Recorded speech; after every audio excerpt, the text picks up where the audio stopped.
See, my name is Rhonda. I'm the daughter of Rosa.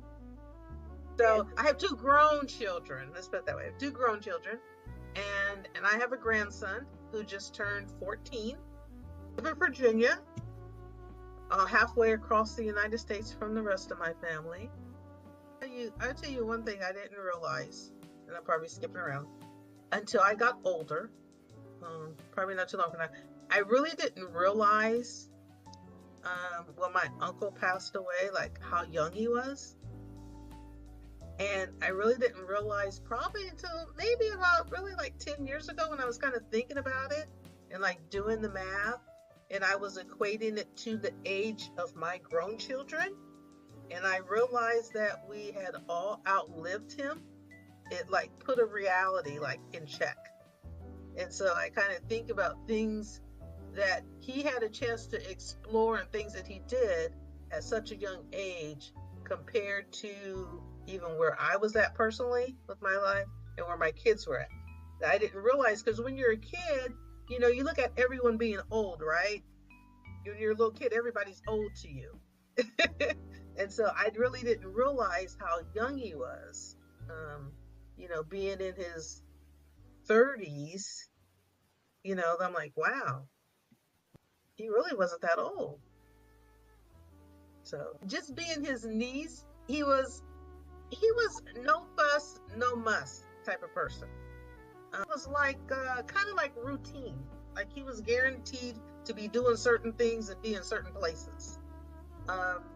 Like when we would go over my grandmother's house, he was guaranteed like he would be in the basement working on some artwork.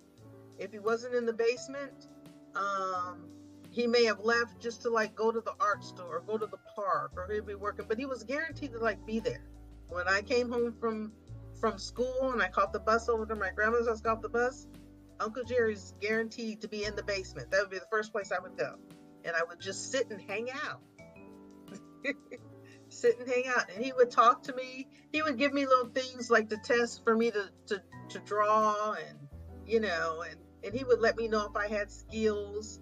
It was for a short time at one of our middle schools. He was teaching like an art class. So, I joined the art class. He also had, like art shows and things at the park that we would go to, that where different vendors, would bring their things to showcase them. I remember that. And at that particular time too, my grandmother, Nanny, who's no longer here, and, Mickey and them met Nanny. She also sewed a lot. So then she would show off all of the things that she sewn, whether it was dashikis or her hats and her coats, and she would do like have fashion shows and things like that. So those are the things that like I remember. But I know everybody can remember, even Muffy, like around Christmas time, we would be so excited. And Jerry was not about Christmas. He knew we were going to get him something, but he would always be like, go on, leave me, whatever, put it over there, and then we go to, did you open it? He's like, no. And then we'll sit there and open it for you. Yeah, look. And so he would be like, oh yeah. He would kind of call us like crumb snatchers, but he loved us to death. He was like, yeah, all right.